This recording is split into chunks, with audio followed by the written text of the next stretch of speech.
So I'm Grant with the San Fernando Valley Youth Alliance. Okay, Grant. Yes, reporting with Connectopod, and I just had a couple of questions for you. Sure. Okay.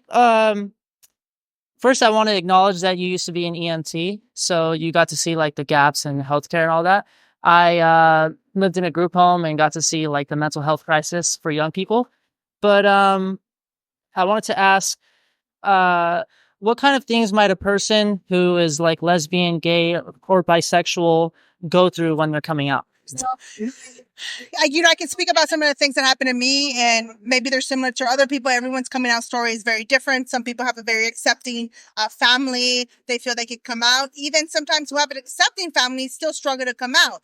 I did not have an accepting family, and I struggled to come out. So it was like a both barrier. And I spoke about this on the Senate floor a couple of weeks ago around how we shouldn't be outing kids at schools. It's not the responsibility of teachers or administration, because a kid will come out whenever they feel safe.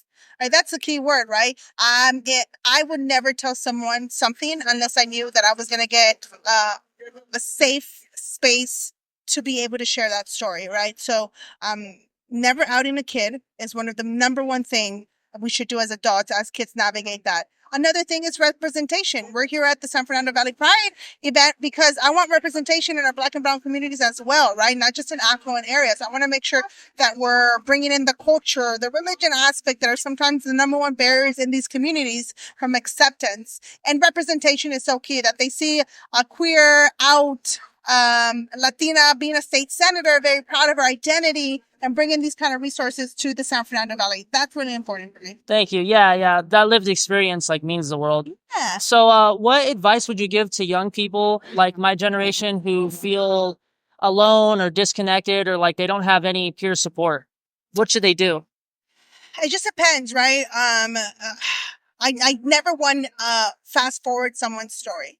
Whenever they're ready, just know that there are spaces here in this area. There are adults who are working their butts off to do as much as they can, at least in Sacramento, to pass laws that will make them safe. AB 1955 is an example of that we're passing a law that just made it to the governor's desk. Hopefully he signs it, that says we can't out a kid. We're creating safe spaces for them. The San Fernando Valley just opened its first ever LGBTQ center in Sun Valley by Somos Familia Valle. We're creating these spaces to let kids know, hey, you don't have to go far. It's right here in your backyard, a space that you could come and learn about the resources that are available to you.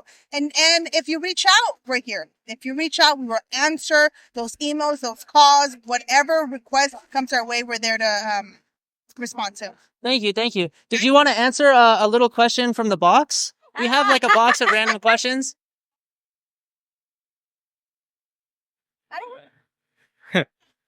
If you want me to go stand in line over there. Yeah, I can do that, guys. You can take pictures. Okay. I'll stand in line for the camera. Just go.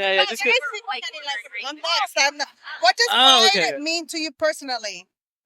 Orgullo, it means, I think it just means in a time of difficultness, that you're standing strong in yourself and being proud of who you are, making no excuses for that, regardless of the noise around you. I think that's what it means to be proud. Perfect. Thank you so much for your time. I appreciate it. Thank you so much, Caroline. Yeah. Bye.